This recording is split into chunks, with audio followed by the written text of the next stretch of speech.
우리 사무엘은 예배 시간인데 특별히 그 새벽 예배 못 올라간 것들은 컴퓨터 때문에 성 때문에 못 올려서 일주일분 지금 밀렸는데 다 올려달라 했으니 분명히 잘 올려줄 거로 믿습니다. 우리 사무엘에게 격려해주는 마음으로 샬롬하고 우리 인사하는 시간 갖습니다. 할렐루야! 샬롬 샬롬 샬롬 샬롬 샬롬 샬롬. 자, 하나님 감사합니다. 사랑합니다. 여러분 사랑합니다. 주 안에서 우리 출애굽기 말씀 너무 잘 아시는 아말렉 전쟁. 오늘 저는 배너 오브 갓 니시 야훼 니시 하나님이라는 제목으로 여러분들과 함께 Lord is my banner라는 제목을 가지고 함께 은혜를 나눠봅니다. 어떤 그 영적 깊이를 우리에게 하나님께서 주님께서 요즘에 사순절 기간 동안 오면서 처음에는 조금 염려도 됐는데, 왜냐하면 우리 역대하 우리 계속 새벽마다 이렇게 묵상에 나가는 거 끊을 수가 없어서 두 가지를 가다 보니까 막 제가 너무 힘이 들어서 벅차서 부족해서 어떡하나 했는데, 어찌됐든 참 은혜가 갈수록 뒤로 갈수록 참 은혜가 있었던 그 사실은 내일이 40일째 되는 날인데 제가 뒤에다 미리 붙여놨어요. 맨날 잊어버리기 때문에 미리 저녁에 붙여놔야 새벽에 또 기억을 정확하기 때문에 하기 때문에 붙였습니다. 오늘 영적 전쟁, 우리는 어떻게 영적 전쟁을 매일매일 하고 살고, 우리 예수님도 어떻게 보면 그 십자가에 못 박혀지신 게 무엇으로 인하여 사단의 괴계에 일단은 하나님의 크신 섭리가 있기 때문에 계속 뭐라고 하셨어요? 구약의 성경을 응하게 합니다.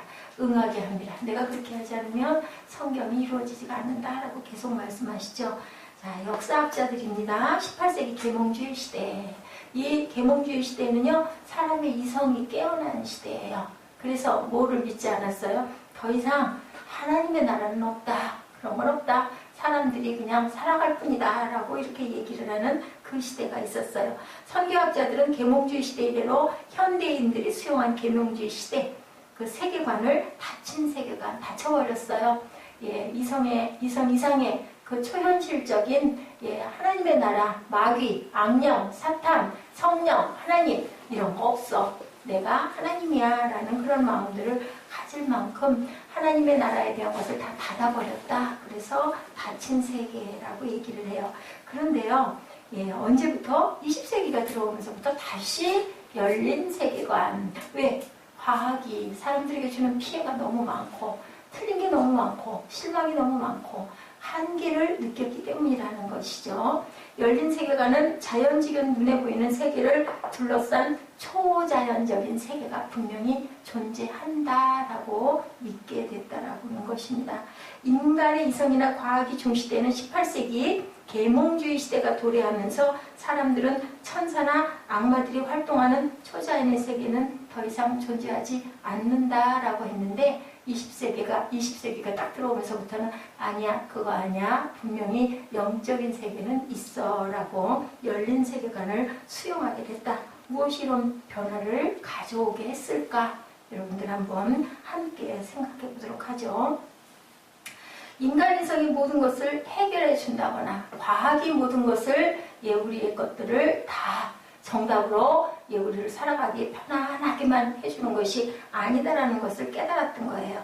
우리가 신뢰했던 과학의 한계를 세계 제1차 대전을 겪으면서 깨닫게 되고, 이런 열린 세계관의 전환의 징후는 포스트 모던의 현대인이 뭐를 하면서 뉴 에이지 운동에 관심을 갖고 천사나 악마를 다시 믿기 시작했다. 뉴 에이지가 옳은 건 아닌데 어쨌든 천사나 악마의 세상이 있다라는 것은 거기에서는 현저하게 차이가 나타났다.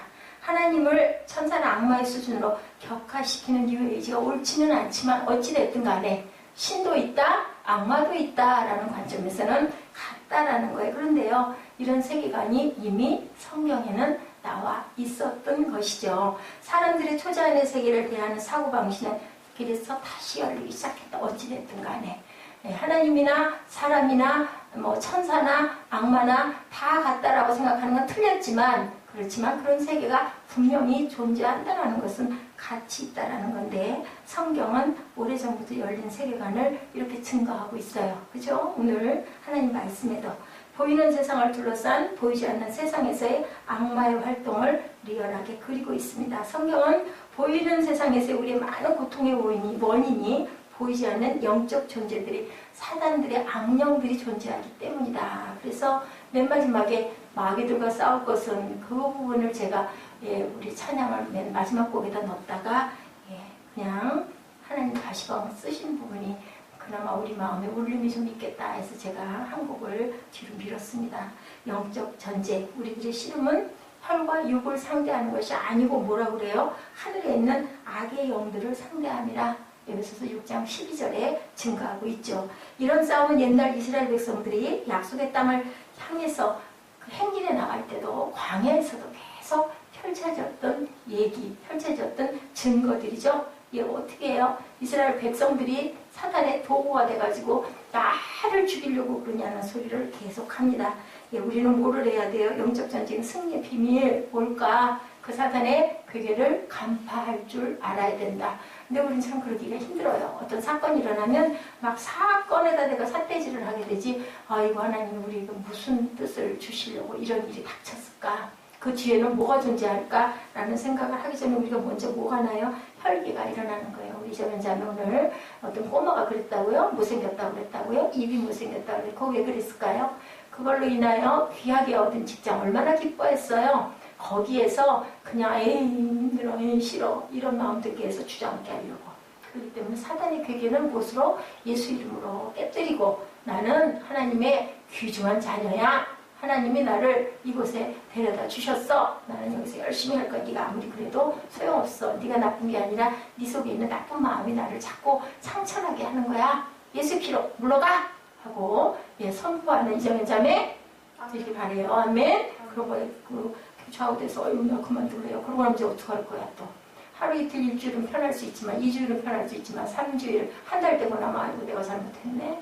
분명히 후회하게 되니까 그런 것 때문에 내가 어떤 뜻이 있어서 그만두게 되면 그건 괜찮지만 하나님께 기도하고 그만두게 되면 그게 아니라 어떤 그런 감정 때문에 내가 주저앉거나 내가 그냥 에이 말아버릴 거야 이런 그런 그 뭐라 그래야 되나 그 감정에 내 마음을 다스리지 못하는 부분은 뭐다? 사단이 나를 흔들고 있다. 예수님을 사단이 3번이나 시험했죠. 광야에서 떡덩이 돌덩이 되게 만들어 하나님의 영광을 네가 한번 나타내봐. 내가 너를 수정 들어줄게. 너 높은 곳에서 뛰어내릴 수 있어. 천사가 네 발바닥을 붙들어 줄 거야. 아주 갖은 시험을 다 했어요. 내가 너한테 아주 경배해 줄게. 그런데도 예수님은 의연하게 말씀으로 물리치셨죠. 그런 것처럼 우리는 말씀으로 하나님의 입에서 나오는 말씀으로 나는 떡으로만 살 게 아니다. 나는 그러한 내가 나를 경배받고 이러는 거는 전혀 나하고는 상관이 없다 하고 그렇게 아주 담대하게 물리치는 그러한 모습. 8절에 뭐라고 말씀하고 계세요? 우리 8절 한번 함께 합독해보죠. 그때 아말렉이 와서 이스라엘과 르비딤에서 싸우니라. 아말렉이 쳐들어왔어요. 르비딤에서 이스라엘과 싸워요. 장소는 여전히 르비딤 싸움이에요. 아직도 우리는 르비딤에 머물러 있는 거예요. 출애굽 지도를 성서 지도를 여러분들 한번 언제 여유가 있으실 때 한번 쭉 보시기 바랍니다. 르비딤이 어딘가? 엘림을 떠나 시내산 근방이에요. 엘림에 종려나무 9그루가 있는 물 웅덩이를 만나서 막 기뻐하고 거기서 물 마시고 그전에는 뭐 했어요? 마라에서 쓴물 먹고 그죠? 또 조금 왔더니 엘림 종려나무가 있고 물웅덩이가 막 12개나 있는 그런데 딱 도달해서 먹고 그리고 또 다시 출발해서 가는 도중이었다. 얼마 되지 않은 곳. 아마도 이스라엘 백성들이 여기 르비딤에서 반석에서 쏟아져 나온 물을 마시고 목마름을 해가라자 근처에 진치고 있던 아말렉 족속들은 그 반석에 그 물을 우릴 거야. 그리고 전쟁을 선포하고 쫓아왔을 거예요. 식수원이 사라진다. 우리 식수원이. 거기서 뭐 어떻다 그랬어요? 막 헤엄칠 만큼 샘물이 아니라 강물이 될 만큼 충분히 얼마만큼의 사람들이 200만이나 되는 사람들이 편안하게 먹을 만한 아주 물 근원이었던 거죠. 그러다 보니까 아말렉이 물을 빼앗길 것 같으니까 아마 전쟁에 쫓아나와서 공격을 하지 않았나 싶습니다. 중요한 것은 아말렉의 정체를 우리가 이해해야 되는데 이 아말렉은 과연 누굴까? 여러분들 아말렉은 이스라엘의 조상인 누구? 야곱과의 갈등 관계에 있어도 누구? 야곱의 형 에서의 손자들이 아말렉 에서의 손자들이에요. 후예들. 배고픈 에서에게서 꾀가 많은 누가 야곱이 팥죽왕물에서 장자권 뺐죠. 속이죠. 아버지를 속여가지고 어떻게 했어요? 내가 장자 에서입니다 라고 속이죠. 야곱을. 그렇게 해서 야곱이 어떻게 했어요? 그 장자권을 가지고 도망가죠. 삼촌한테 도망가는 이삭을 속였죠. 이삭의 눈이 어두운 것을 빙자해서 리브가 어머니와 함께 이렇게 아주 계략을 꾸몄던. 그래서 에서가 이를 갈죠. 땅바닥을 치면서 통곡을 하는 거 창세기에 나와 있죠. 어떻게 할 거냐? 나에게도 나머지 축복을 달라 그랬더니 야곱이 뭐라고 그래요? 축복은 이미 다 줬다. 이삭이 그죠? 그렇게 얘기를 하죠. 이렇게 함으로 인하여 에서는 가슴에 아픈 상처를 받고 그만 이제 다른 데로 가가지고 민족을 이루고 사는데 이런 아말렉의 조상이 됐다라는 거예요. 아말렉 부족의 조상은 아말렉인데 그는 에서의 손자였다. 창세기 36장 12절에 증거합니다.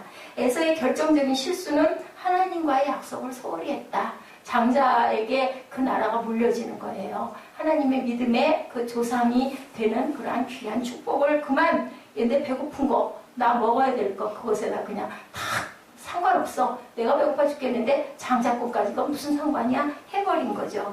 에서의 결정적인 실수죠. 장자의 권한을 팥죽 한 그릇에 판 것은 장자의 혈통을 타고 오실 메시아와의 약속을 무시한 의미가 된다. 이기 때문에 아주 중요하다.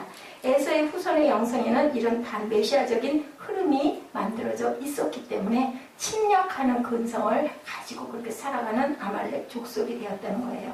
이제 본문의 사건이 발생할 지점, 에서의 후예들은 노골적으로 반이스라엘 전선을 만들고 이스라엘을 공격해 들어옵니다. 사탄이 아말렉을 도구로 사용한 것이죠. 신명기 25장 17, 18절 말씀, 이런 아말렉의 사단적 영성과 그 전략을 증거합니다. 뭐라고 증거할까요? 찾을 수 있을까요? 신명기 25장 17, 18절 말씀 우리 찾아서 한 목소리로 한번 합독해 보시죠. 신명기 25장 17, 18절 말씀입니다.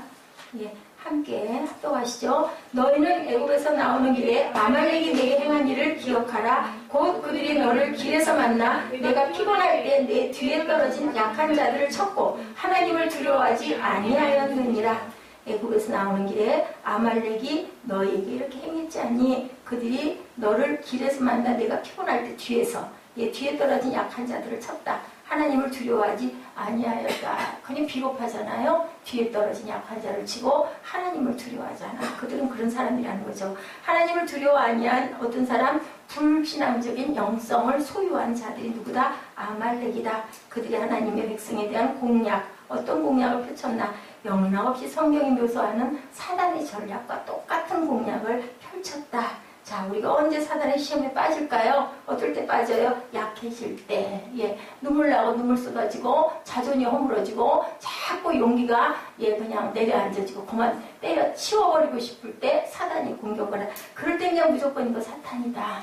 내가 내 감정을 조절을 못하고 누군가가 막 믿고 원망스럽고 정말 모든 게 다 싫고 이거는 사단이다 라고 생각을 하면 된다는 거죠. 그리고 그들은 항상 우리가 뒤에 떨어져 약해 있는 모습을 하고 있을 때 분명히 그 사이를 틈타고 들어간다. 무릇 지킬 만한 것보다 무엇을 지켜라? 마음을 지키는 게 가장 중요하다. 어떻게 해야 된다. 그럴 때는 조용히 담담하게 눈을 감으세요. 자동차가 있으면 자동차에, 아니면은 하다못해 안 되면 화장실에라도 가서요. 거기를 뭐라고 그래요? 그게 나 혼자만 쓸 수 있는 곳이라고 옛날에 그런 얘기를 참 많이 했어요. 지금은 없어졌죠. 지금 다 카페로 변했고, 아주 그 체인점들은 많이 발달했지만 옛날에는 나 홀로 다방 그런 말을 많이 했어요. 그냥 혼자 있을 수 있는 조용한 공간. 거긴 갈 수 있잖아요. 아무리 그래도 화장실에 들어 앉아있는 사람 바깥에서 막 두들겨 부시는 일은 없으니까 단 3분이라도 5분이라도 막 눈 감고, 제가 아까 차 타고 오면서 그런 걸 잠깐 느꼈는데요. 사람들이요 전부 다 그냥 가는 사람은 하나도 없어요. 어떻게 할까요? 다 이러고 가더라고요. 보니까 전부 손바닥에 하나씩 들고 눈은 거기다 꽂고 앞이 보이지도 않아. 고개 쳐박고 정말 온전치 않거든요. 왜요? 내가 하나님을 만날 수 있는 시간이 없을 것 같아. 전부 뭔가에 거기에 못 빠져가지고 사진에 빠지고 그림에 빠지고 문자에 빠지고 메시지에 빠지고 안 그러면 막 이러고 가죠. 안 그러면 이어폰 꽂고 가죠. 언제 우리가 영원히 잠잠할 틈이 있을까? 저는 그런 생각을 했습니다. 이게 비단 목회자여서 그런 것이 아니라 정말 우리가 생활에 과연 조용하게 내 마음을 한번 돌아볼 수 있는 시간이 얼마나 있나. 우리는 그러한 여유를 조금 좀 가져야 되겠다. 자, 베드로 어땠어요? 예수님 오늘 우리 새벽에 말씀 같이 묵상했죠. 마태복음. 어땠을 때 베드로에게 사단이 틈탔어요? 예수님을 멀찍이 따랐을 때, 그죠? 한시라도 네가 깨어있지 못하느냐. 깨어있어라, 기도해라 라고 했는데 와보니 코 골고 자고 있잖아요. 2번 깨우다 3번째는 뭐라고 그러세요?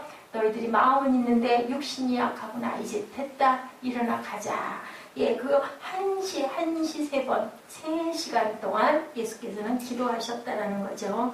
예, 어떻게 해요? 마음을 다해 하나님을 예배하고 말씀을 전심으로 받기 위하여 우리들이 예배를 드리는데, 여러분들 혹시 아세요? 예배, 그 교회 나갈 때 제가 여러 번 들었는데, 교회 자리가 정해져 있죠. 앞자리, 중간자리, 맨 뒷자리. 쉬운 얘기로 앞자리를 금자리라고 그래요. 앞자리는 천상의 자리라고 그래요. 그 담임 목사님이 침이, 우리는 아마 그렇지 않을 거예요. 거리를 꽤 띄워놨어요. 조그만 교회지만 침이 튀는 자리가 은혜 받는 자리다라는 말이 있죠. 그래서 뒤로 갈수록, 뒷자리로 갈수록 얼른 끝나면 궁둥이 빼고 도망가야지. 딱 태세를 갖추고 있는 자리는 은혜가 오는 게 아니라 은혜가 없어지는 자리다. 그렇기 때문에 하나님을 우리가 바짝 따라야 된다. 베드로도 멀찍이서 주님을 바라보고 따랐을 때 사단이 틈을 타죠. 나는 모르고, 나는 그 사람을 모르고, 나는 같이 있지 않았어. 그랬는데 닭이 그만 3번 울죠. 그걸 보면서 깨닫고 깜짝 놀기고, 그 다음에 또 하나는 주님과 눈이 우리 봤죠? 영상에서 문득 이렇게 맞춰졌을 때 얼마나 민망하고 얼마나 무안하고 얼마나 부끄러웠을까요? 그리고는 그만 밖에 나가서 담장 그 문에 기대어가지고 하염없이 통곡을 했는데, 그 이후로도 베드로는 살아가면서 그렇게 문득문득 주님의 그 눈빛이 바라 보여줄 때마다 통곡을 하고 울었다고 합니다. 결국은 어떻게 했어요? 거꾸로 매달려 순교를 하죠. 뒷자리 좋지 않은 자리다. 예배드리고 은혜 받으려면 앞자리. 우리 신학교 때 아주 경쟁이 치열했어요. 앞자리에 다퉈가지고 그 자리에 앉으려고 철야 때면 몇 시간 전에 성경책 갖다 놓고는 그것 갖고 싸운 일도 있죠. 온전치는 않지만 마음이 그렇다는 거죠. 바울은 에베소서 6장 11절에서 우리가 영적 전쟁에서 승리하려면 마귀의 관계, 간사한 전략을 우리가 꼭 간파해야 된다 라고 경고하고 있습니다. 어떻게 하지 말고 뒤에서 비실비실 거리지 말고 바짝 정신을 차리고 앞으로 나와서 주님을 바라봐라. 하나님의 말씀을 땅에 떨어지지 않도록 꼭꼭 챙겨서 넣어라. 사단의 공격에 타겟이 된다 라고 영적 공격에 대해서 말씀하고 있어요. 그럼 어떻게 하면 우리는 영적으로 승리할 수가 있을까? 성도의 교제로 대처해라 말씀합니다. 이 교회가 좋은 건요, 공동체여서 좋다. 아까도 제가 여러분 말씀드렸죠? 어떻게 해라? 이웃을 도와줘야 된다. 공동체 안에서 서로 섬겨라. 누가 마음 아픈 일 있으면 너 왜 그렇게 했어? 아니라 아이고 하고, 우리 아까 그 예지가 엄청나게 말을 아주 바로 똑똑하니 잘하더라고요. 목사님이 미처 생각을 못해서 에스더 집사님한테 좀 안아줘 하고 얘기했어요. 그거 얼마나 좋아요, 그죠? 그 모습이 아름답잖아요. 또 내가 그럴 때는 또 나를, 아니 괜찮아요, 예지가 안아줘도 괜찮아요. 예지가 목사님을 안아줄 수도 있어요. 아유 목사님 힘드셨죠? 얼마나 좋아요. 이게 여러 명이 아니어도 뭐 2-3명, 3-4명이 앉아있어도 그것이 좋은 거다. 성도들의 영적 싸움에서 실패하는 가장 큰 원인은 사단을 과소평가하기 때문이다. 우리는 항상 어떻게 해야 된다? 무장하고 있어야 된다. 사단은 전지한 존재는 아니지만 우리보다는 힘이 세요. 어떤 힘이? 악한 힘이 세죠. 악령들이기 때문에. 그리고 사단은 뭘로 다녀요? 군대로 몰려다니죠. 돼지떼 속에 집어넣어달라고 그러는데 그것도 군대 귀신 아니었어요? 이런 식으로 혼자는 아니에요. 그렇기 때문에 우리도 영적인 싸움을 할 때 혼자 싸우면 안 돼요. 함께. 그죠? 중보기도가 그래서 중요하다는 거죠. 나 홀로 사단과 대결하는 것은 아주 위험한 일이다. 기도원 갈 때 혼자 가지 말아라. 항상 그 능력 있고 믿음이 좋은 목사님, 전도사님 못 모시고 갈 때는 권사님이 됐든 장로님이 됐든 안수 집사님이 됐든 나보다 선배 그런 부분을 의지할 수 있는 혼자가 아니라 2~3명 이상이 함께 가는 게 좋다. 기도를 들어갈 때도 혼자 들어가지 말아라라고 얘기를 많이 해요. 왜냐하면 거기에는 공중권세 잡은 자들이 많이 있어요. 사단들이 와서 이상한 나쁜 영이 전해지기도 한다라고들 말씀들을 많이 하죠. 성도들과 함께 항상 사단을 대적해라. 혼자 하지 말아라 라고 말씀합니다. 본문으로 돌아와서 이스라엘이 아말렉과 어떻게 싸우는지 우리 보죠. 여기서도 어떻게 했어요? 서로 같이 그죠? 협력하여 선을 이루는 모습이 보이죠. 모세는 9절에 보면 자신의 후계인 여호수아로 하여금 최전선에 나가서 싸우게 해요. 그러면 자기만 안전하려고 여호수아 죽으라고 앞에서 나가 싸웠냐? 아니죠. 자신은 무엇을 들고 나가요? 하나님의 지팡이를 들고 어디로 올라가요? 산 꼭대기로 올라가요. 그래가지고 어떻게 했어요? 팔을 들고 있으면 이스라엘이 이기고, 팔이 아파가지고 팔을 내리면 아말렉이 이기고, 안 되겠다. 아론과 훌이 옆에서 모세를 바위에 턱 앉혀놓고 팔을 받쳐서 저녁 해가 지도록 팔이 내려오지 않았다. 그리고 밑에서는 뭐 했어요? 여호수아가 싸우죠. 그래서 승승장구하는 모습이, 그래서 이 아말렉 전쟁이 엄청나게 유명한 전쟁이 됐어요. 그리고 영적 전쟁을 나타낼 때는 이 아말렉 전쟁을 항상 얘기를 합니다. 어떻게 했어요? 모세 혼자 기도해서 아니고요. 여호수아 혼자 용맹해서 아니고요. 어떻게 했어요? 아론과 훌이 바치고 모세가 기도하고 그리고 여호수아가 밑에서 군대를 데리고 싸우다 보니 그것이 바로 어디가 됐다? 니지, 야훼 니지의 장소가 되었다. 그래가지고 Lord is my banner, 승리의 하나님이시다. 하나님께서는 나의 승리가 되신다라는 그 자리가 되었다. 야훼 니시의 산이 됐다라고 얘기를 해요. 그리고 우리는 항상 기도할 때는 어디로 올라간다? 높은 곳을 향해서 바라볼 줄 알아야 된다. 그래서 조심해야 돼요. 기도할 때 너무 고개를 땅에다가 너무 깊이 쳐박고 있다가 보면 사단에 먹힐 수도 있고, 안 그러면 뭐가 와요? 잔마귀가 달겨들 수도 있기 때문에 우리가 기도를 할 때는 가능하면은 앞을 보고 하늘을 보고 팔을 들고, 안 그러면 일어서서 그리고 입술로 외치면서 기도할 때 사단을 우리가 물리쳐서 집중할 수가 있으니까. 안 그러면 우리 피곤하잖아요. 피곤한 눈 감고 가만히 있다 보면 어떻게 돼요? 잠으로 빠져들어갈 수가 있기 때문에 묵상 기도는 정말 정말 영적으로 정말 맑게, 정말 우리가 맑은 영혼일 때 묵상 기도가 가능한 거고, 아닐 때는 차라리 소리를 내는 게 오히려 사단 묻기가 좋다는 거죠. 함께 기도하며 함께 싸우는 것이야말로 성도의 교제의 절정의 모습. 오늘 얘기한 아말렉 전쟁에서도 혼자 하지 않고 함께 했다. 우리 전도서 4장 9절이에요. 뭐라고 말씀하시나요? 한번 볼까요? 전도서 4장 9절, 10절 우리 함께 한번 찾아서 합독해 보실까요?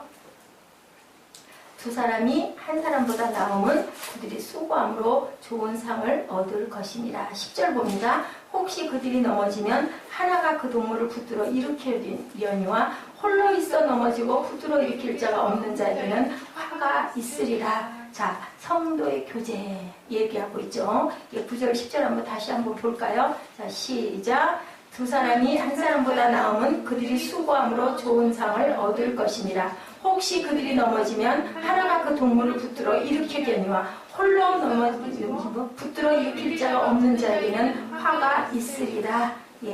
성도의 교제의 축복 여러분들 느끼고 누리고 살아가시기 바랍니다. 항상 문제 있으면 혼자만 마음에 넣고 그냥 얘기하면 뭐해 이러지 마시고요. 얘기해 주세요. 이러한 문제가 있습니다. 기도해 주십시오. 그냥 의례적인, 그것은 받는 사람의 몫이에요. 그냥 기도하겠습니다 하고 안 할 수도 있지만, 특히나 우리 교회, 우리 같은 공동체 안에 성도들은 절대로 그러지 않아요. 또 그건 흉일 필요도 없어요. 누구나 문제는 다 있거든요. 어떠한 종류의 문제느냐 차이가 있지. 이렇기 때문에 우리는 함께 가야 된다. 안 그러려면 혼자 예배하죠. 뭐하러 공동체에 우리 교회를 나올 일이 없는 거죠.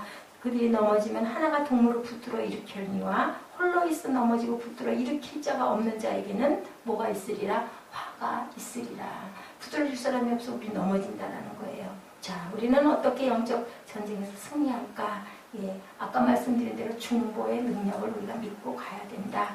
금세기 와서 영적 정쟁에 대한 각성이 일어나면서 세계적으로 부흥하게 된 것이 이 중보기도라고 합니다. 그래서 중보기도의 운동이요 굉장히 엄청나게 세계적으로 유럽에서도 많은 곳에서 큰 교회에서 그런 곳이 365일 몇 시간, 24시간을 계속 기도한대요. 혼자서는 그렇게 못하죠. 파트를 나눠서 몇 시부터 몇 시까지, 몇 시부터 몇 시까지 해가지고 모여서 거기에 이제 기도 제목들을 올리는 거죠. 성도들이. 그러면 또 각처에서, 외국에서도 옵니다. 그러면 그 기도 제목을 놓고 정말로 정확하게 본인 기도하는 게 아니라 중보, 남의 기도를 그렇게 열심히 해주는, 지금 우리나라에도 그런 교회들이 있어요. 24시간 중보 기도. 그러면은 시간 교대를 하는 게 3시간씩 그렇게 바꿔가면서 하나님께 드리는 거죠. 심는 시간이죠. 모하는 시간, 헌신하는 시간입니다. 실제로 어떻게 됐어요? 아말렉을 상대로 최전선에서 싸우고 있는 용사는 여호수아였죠. 어떻게 됐어요? 결과가 좌우되고 있는 것은 르비딘 골짜기가 아닌 산 꼭대기에서 이루어졌다. 밑에서는 싸움만 했어요. 하나는 대로 싸움만 했고 위에서는 누가? 모세가 11절 모세가 손을 들면 이스라엘이 이기고 손을 내리면 아말렉이 이기더니 모세가 높이 든 손, 그 손이 바로 중보의 손이었다는 거죠. 이기게 해주옵소서 하고 기도했겠죠. 바로 전쟁의 승리를 좌우하고 있었다. 우리 나라 위정자들 일하고 정치하는 것 우리가 중보기도를 꼭 해야 된다는 게 바로 이거예요. 우리나라가 잘 살아져야 우리가 편하게 잘 살고 또 우리 후대들이 잘 살아갈 수가 있겠죠. 그래서 항상 수녀들의 기도는 해야 되고 교회에서도 담임 목사들의 기도는 꼭 해야 되고 또 섬기는 전도사님들 기도를 꼭 해야 되고 또 섬기는 선생님들 기도 우리가 함께 항상 같이 해야 된다. 12절에 보면 뭐라 그래? 돌을 가져다 모세의 팔 아래 놓게 하고 아론과 훌이 옆에서 모세의 손을 들어 올리고 있죠. 아론과 훌은 모세의 중보 사역의 동역자들이다. 우리가 이 모습을 봤을 때 절대로 부부가 함께 그럴 수도 있고 아니면 정말 영적인 멘토가 있어서 그럴 수도 있고 멘티가 있을 때 그 멘티를 위해서 기도할 수도 있고 가장 바람직한 멘토와 멘티는 엄마와 딸이라는 얘기를 많이 해요. 자녀와 부모의 관계, 멘토와 멘티가 되어야 된다는 것으로 영적인 부분으로 로마서 8장 34절에서 아주 그 부분에 굉장히 감동을 받았다는 그런 말씀이 있어요. 뭐라고 그러셨어요? 누가 정죄하리요? 죽으실 뿐 아니라 다시 살아나신 이는 그리스도 예수시니 그는 하나님 우편에 계신 자요 우리를 위하여 간구하는 자십니다. 누가? 예수님이. 어떤 목사님이 저처럼 그랬던 것 같아요. 일대 목사님이 되셨는데 주변에 있는 친구 목사님들을 보니까 아버지가 장로님이시고 할아버지가 목사님이시고 사촌 형님이 목사님이시고 온통 믿는 집안들이어서 다들 중보기도를 해주는데 너무 부러웠대요. 우리 아버지는 예수도 안 믿고 우리 어머니도 예수도 안 믿고 우리 형님도 예수 믿는 집안이 아니고 아무도 없는데 나는 그러면 누가 기도해 줄 것인가 했대요. 그랬더니 같은 학교 그 동기들이 그렇게 모여가지고 그룹으로 기도하게 돼서 거기를 이렇게 쫓아다니면서 기도하면서도 그 사람들이 그 동료들이 너무너무 부러웠대. 근데 이 로마서 말씀 8장 34절을 읽고는 그만 펄떡펄떡 뛰었다는 거 아니에요? 누가 중보해 주니까? 예수 그리스도가 나를 위하여 친히 간구하신 자십니다. 예수님이 나를 위해 기도해 주시면 내가 너무 그런 부분 가지고 나는 아무도 없어 이런 생각을 할 필요가 없겠구나 하고 큰 힘을 얻었다는 얘기가 있습니다. 누가 우리를 그리스도의 사랑에서 끊으리요. 8장 35절 이하에 있죠. 환난이나 공고나 박해나 기근이나 뭐라 그래요? 적신이나 위험이나 칼이랴. 어떤 것에서도 우리를 그리스도의 사랑에서는 절대로 끊을 수가 없다. 누가 기도한다? 예수 그리스도가 기도한다. 어떤 어려움도 어떤 질병도 주님과 나의 사랑에서는 끊을 자가 아무도 없기 때문에 주님이 나를 사랑하신다. 하나님이 맡겨줬잖아요. 네가 다 구원해라. 네가 네 목숨을 주고 사서 그 피값으로 내가 너에게 줄 테니까 네가 그들을 다 구원하라고 하나님께서 돌려주셨거든요. 그래서 우리는 모든 일에 우리를 사랑하시는 이로 말미암아 넉넉하게 이기느니라 라고 말씀하고 계세요. 로마서 이 말씀 항상 8장 34절 37장 말씀 말씀을 여러분들 기억하시고, 혹시 영적인 누군가가 나를 공격하는 것 같아, 내가 이거 살아남기가 어려울 것 같아, 왜 이렇게 힘이 들어, 내가 좀 여기서 견디고 싶어, 내가 극복하고 싶어 할 때는요, 이 로마서 8장 34절에서 37절 말씀을 꼭 괜찮으세요? 그냥 읽으시면 돼요. 어떻게 이걸 다 외우겠어요? 외웠다도 잊어버리거든요. 그렇기 때문에 거기를 딱 빨간 그 띠를 딱 넣어놓고 그 마음에 공고함이 있을 때, 그럴 때는, 아니면 우리 휴대폰에다가 거기 우리 노트하는 자 있죠? 그런 곳에다가 딱 표를 해놨다가, 요즘에는 뭐 그 인터넷 성경도 잘 열리니까 그렇게 해서 마음에 그런 마음이 들 때는 그렇게 고백하시고, 예수 이름으로, 예수의 피로, 사람들이 있는데 뭐 눈 감고 들들 기도할 수는 없지만 그냥 읽는 거예요. 눈으로 보고 마음으로라도 읽고, 사단이 나를 이렇게 망가뜨리려고 하지만 나는 예수 이름으로 일어난다. 예수님이 나를 위해 기도해 주고 계신다. 나는 그 영적인 그 더럽고 추한 너희들에게 내가 질 수가 없다라는 그런 마음으로 항상 기도하시기 바랍니다. 부활하신 주님이 우리를 붙들고 기도하고 계시는데 우리가 뭐 그렇게 부러울 게 있고 뭐를 염려할 게 뭐가 있겠나. 인생의 광야길에 오늘도 뭐가 있어요? 환란이 있고 공고가 있고. 제가 어제 새벽인가요? 아이도 그 인터넷이 안 돼가지고 몇 시간을 고생을 했는데 그 직전이었던 것 같아. 인터넷 끊어지기 직전에 어떤 여자분이 글을 올려놨는데, 나는 왜 그 말씀이 그렇게 가슴에, 아는 말씀인데도 가슴에 꽂혔을까요? 예, 우리의 공고함, 우리의 환란, 우리의 이 고통, 이 모든 것은 우리의 그 뿌린 그 악 때문에, 우리 죄 때문에 우리가 이 생활이 아프고 공고하고 힘들고 고통스러운데, 이걸 가지고 왜 하나님을 원망할 일이냐, 예, 하나님께 감사하자, 어떤 이런 글을 아주 그 생기신 거는 사진이 올라와 있는데, 둥둥한 그냥 한 50대 그 중반쯤 되는 그냥 아주머니셔요. 근데 올려놓은 글은, 그 기도는 그렇게 은혜가 그렇게 저는 볼 때 이렇게 있더라고요.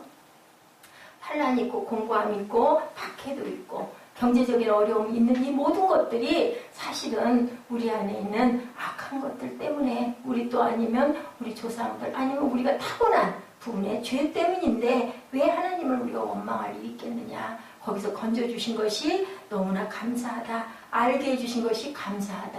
주님이 돌아가심으로 인하여 부활의 영광을 맛보게 돼서 우리도 살아나게 해주신 것이 감사하다라고 이렇게 글을 올려놨더라고요. 조그마한 블로그를 하나 만들어놨는데 정말 아무것도 없어요. 그래서 한번 열어보느라고 열어봐도 그냥 그 기도 외에는 별로 없는데, 그렇게도 그래도 그렇게 시작을 해서 글 올려놓은 게 저는 참 아주 귀하게 느껴졌습니다. 부활의 능력을 날마다 느끼고 가기 위해서 우리는 뭐 해야 된다? 기도하고 믿고 가야 된다. 그 기도를 응답하신 하나님 아버지께 믿음으로 순종하고 완벽하게 사명을 완수하신 주님을 믿어야 된다. 그러시죠? 내가 12 그 천사들을 동원해가지고 내가 이 십자가 틀에서 뛰어내리려면 뛰어내릴 수가 없을 줄 아느냐? 제자들이 그렇게 얘기합니다. 내가 그랬다가는 성경이 이루어질 수가 없잖아. 하나님의 뜻을 이룰 수가 없잖아. 그게 바로 주님의 마음이었어요. 죽기까지 뭐 하셨어요? 복종하신 하나님 아버지의 뜻에 순종하신 그 마음. 인생의 전쟁터에서 우리가 어떻게 될 수 있다? 주님이 이기심으로, 사망에서 이기심으로 우리도 이길 수 있다라는 거죠. 중요한 건 바로 그거예요. 예수님이 십자가에 못 박히셔서 부활하신 것도 중요하지만 부활로 인하여 우리가 살았다는 거, 그게 가장 중요하다. 모세처럼 작은 재단을 그랬을 때 우리는 다시 쌓을 수 있다. 어떤 재단을 쌓았어요? 작은 승리를 주신 그 자리에다 깃발 꼽죠. 그리고 배너 오브 갓하고 나와 있습니다. 우리 옆에 보면 나와 있죠. 창세기 말씀, 이사야 말씀 49장 22절에 하나님의 깃발을 세울 것이다. 저건 제가 기도할 때 받은 말씀이라 고기를 잘랐어요. I will lift up my banner. 예, 그렇죠. 하나님의 깃발을 우리가 세울 수 있는 거 뭐 했을 때? 믿음으로 순종하고 기도했을 때 우리가 사망을 이길 수 있다. 그렇기 때문에 우리가 항상 사망에서 이기는, 저와 여러분들 우리의 승리의 깃발들이 되셔야 된다는 거. 그분만이 우리의 소망이시고 능력이시고 기쁨이라는 것들을 여러분들 믿고 가십니까? 아멘. 아멘. 예. 우리 예배 드리잖아요. 2시간 동안 예배 드리잖아요. 원래 부활절 예배, 그리고 또한 6월절 예배가요, 3시간이었대요. 그래서 3시간 단위로 우리 예수님, 오늘 제가 잠깐 묵상하다가 본 글인데요. 3시간 단위로 어떻게 했어요? 그 주님이 처음에 십자가에 못 박히신 시간, 그죠? 아침 9시였죠? 아침 9시였다가 그 다음에 어떻게 했어요? 정오병이라고 나오죠. 6시간들 격차가 있으니까 3시, 6시, 9시로 나와 있거든요. 그래서 돌아가신 시간이 오후 3시예요. 그래서 3시간 단위에 그 의미가 있다 하더라. 그게 뭐냐면은 바로 예배 드리는 시간이 3시간씩이었대요. 그래서 그 3시간을 가지고 묶어서 하루를, 그 단막극을 8부로 단막극을 썼다라는 그런 얘기를 듣고 제가 그게 그렇구나라는 생각을 했어요. 그래서 보면요, 때가 성경에 나와 있는 것은 그것은 어떤 의미가 있다라는 얘기를 하더라고요. 주님은 우리의 승리의 깃발이죠. 예배에 넣고 가십니다. 그분만이 우리의 소망이고 능력이신데 바로 어떻게 해요? 저 하늘 높은 곳 하나님 우편에서 우리를 지켜보고 중보하고 계시는 주님이 우리를 뭐라고 그러세요? 우리를 너희들 내가 이김을 줄게. 이게 바로 부활절의 의미예요. 우리가 내일이면 부활절이라서 이렇게 계란바구니도 뒤에다 놔두고 계란이 이미 도착을 해서 걱정을 했더니 그냥 뭐 주문하자마자 그 뒤에 놨어요. 5일 걸린다 그래서 제가 막 걱정을 했었거든요. 예, 부활의 의미, 부활절의 의미, 그것은 뭐냐? 돌아가서 살아나신 것. 예, 우리가 기독교 신앙이 살아나시지 않았으면 아무런 의미가 없어요. 죽음에서 살아나신 게 가장 큰 의미라는 것을 잊지 마시고 우리는 매일매일 날마다 뭐예요? 부활해야 돼요. 아침에 일어날 때마다 나 일으켜 주셔서 감사합니다. 여러분 그 생각 안 하세요? 하루가 똑같은 하루가 아니에요. 우린 몰라요. 무슨 일이 일어날지. 그죠? 아무도 몰라. 어떻게 보면 굉장히 위험한 살얼음판을 가는 그런 것일 수 있어요. 모르기 때문에. 우리가 방송한 거, 재방송은 마음 푹 놓고 보잖아요. 아슬아슬한 것도. 왜냐하면 이길 거 알기 때문에. 근데 우리는 오늘 하루에 무슨 색깔이 어떻게 칠해지고 내가 어떻게 될지는 아무도 몰라요. 아무리 방어운전을 하고 아무리 기가 막힌 차를 타고 가도 알 수 없죠. 뒤에서 들이받을 수도 있고 앞에서 중앙선을 넘어서 나를 받고 올 수도 있어요. 누구만이, 하나님만이 우리의 그 삶을 알아요. 누가 그랬던 것 같아요. 5년 후 예지가 그랬나요? 저보고 핸드폰을 그러면 목사님 영원히 그 핸드폰만 쓰실 건가요? 그 얘기를 했던 것 같아요. 그래서 내가 아니지 모르지 목사님이 오래오래 있으면 또 중간에 언젠가 핸드폰을 바꿀 수도 있겠지. 모르지 내일 무슨 일이 있을지, 한 달 후에 무슨 일이 있을지, 1년 후에 무슨 일이 있을지. 그러면 이게 완전히 나에겐 끝이지. 그죠? 그게 정말 귀한 얘기예요. 우린 그거를 늘 생각하고 가야 된다. 그 말씀 제가 전했던 것 같아요. 라자노 메멘토 모리. 하나님을 기억하고 가라. 우리 사무엘에게도 얘기했어요. 하나님께서 뭐하고 계시다? 코람데오 하고 계신다. 너를 이곳에 떠있는 모든 영으로 하나님께서는 우리를 보고 계신다라는 것을 생각한다면 우리가 하나하나를 함부로 할 수가 없다. 우리 마음 다스림도 누구를 위한 다스림이 아니라 나를 위한, 내가 어디로 가기 위한, 하나님의 나라를 향하여서 가기 위한 내 길이기 때문에 항상 부활의 마음을 갖고 살아가시기 바랍니다. 누가 있다고 잘하고 누가 없다고 아무렇게나 하고가 아니라 영이신 하나님은 어디에서나 우리를 바라보고 계시기 때문에. 재밌는 얘기가 있어요. 어떤 그 아이들 그 유년부에서 그런 얘기가 있었다고 그래요. 어린이들에게 부활절에 대한 느낌을 한번 써갖고 와라 했대요. 아주 가진 아이들이 그림을 그리고 색칠을 하고 부활절에 대한 거 발표를 시켰더니 하는데요. 어떤 아이가요, 딱 표를 3개만 해갖고 왔더래요. 하나는 마침표, 하나는 물음표, 그 다음에는 느낌표였대요. 얘야 이게 뭐니? 너는 무슨 의미로 이렇게 했니? 설명을 좀 해봐라 그랬더니요. 이 아이가 얘기를 했대요. 예수님의 죽음으로 사람들은 모두 끝났어. 점 찍었어. 끝. 그랬어. 그리고 제자들은 예수님 도대체 이게 뭡니까? 라고 물어봤다라는 거죠. 그러고 나는데 예수님이 부활하셔서 한 것도 아니고 그죠? 제자들에게 계속 나타나시잖아요. 아, 살아나셨구나. 그렇기 때문에 마침표, 물음표, 느낌표였다라고 얘기를 했다고 해서 아주 지혜로운 학생이었던 것 같아요. 부활의 아침이 제자들은 살아계신 주님의 임재 앞에서 우리가 느낌표를 찍어야 되는데 우리 이 밤, 그죠? 이제 내일 하루만 지나고 나면 부활하신, 벌써 이미 하나님은 알고 계시고 예수님도 알고 계셨을 거예요. 이미 영은 부활하셨을 거예요. 몸은 거기 계신지는 모르지만. 그리고 나서 제일 먼저 막달라 마리아가 쫓아가가지고 새벽에, 역시 여자였어요. 그죠? 알죠? 그 머리 수건이랑 다 개져 있는 거 막 그리 찾죠. 그랬더니 뒤에서 제일 먼저 나타났죠. 너 누구를 찾고 있니? 그래서 주님의 손을 대니까 내게 손대지 마라. 나는 아직 하늘에 올라가지 않았다. 여러분들 영이신 그 우리 영혼이 분명히 있다라는 것을 꼭 기억하시고, 그러기 위해서 우리는 영혼이 어떻게 해야 될까요? 영혼이 깨끗하고 맑아야 돼요. 누구 닮아? 예수님 닮은 마음으로 주님이 주시는 말씀대로 그렇게 맑게 살아가시고 달려가시고, 잘못됐을 때는 어떻게 하고? 얼른 회개하고. 우리는 잘못투성이에요. 의인은 아무도 없죠. 이렇게 살아갈 때 어떻게 돼요? 고린도전서 15장 57, 8절에 말씀이 굉장히 귀해서 여기 실어봤습니다. 우리 한번 합독하시고 우리 기도하는 시간 갖도록 합니다. 고린도전서 15장 57절, 58절입니다.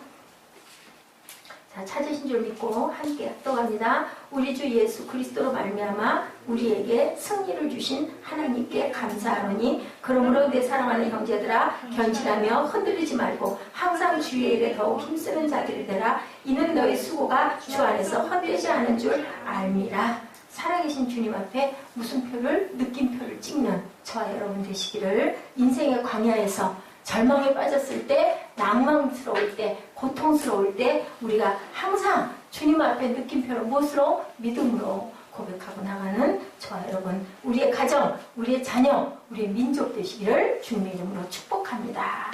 주저앉는 좌절의 영들, 낙심하게 하는 좌절의 영들 위해서 우리 찬양하고 결단하고 기도합니다. 기도하시겠습니다.